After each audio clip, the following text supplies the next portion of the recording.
Hello, welcome to Pilates in Pyjamas. My name's Kim, and today I'm going to talk to you about Pilates breathing.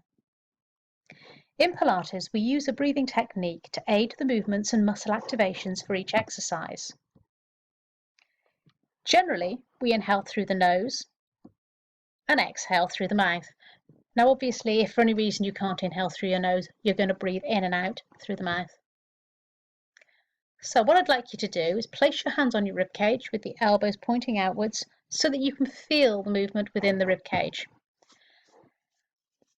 Take an inhale through the nose, taking that breath deeply into the sides and the back of the body, and feel your ribs expand.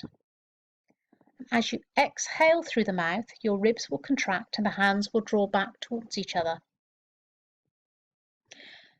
Generally, we would exhale on the part of the exercise that requires the most exertion.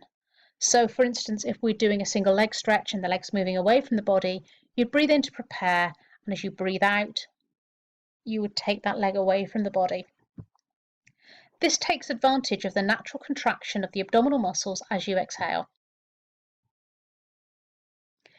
If you'd like to learn a little bit more and see some of my routines, you can find more information on YouTube, pilatesinpyjamas.online, or in the members area, pilatesinpyjamas.thinkific.com.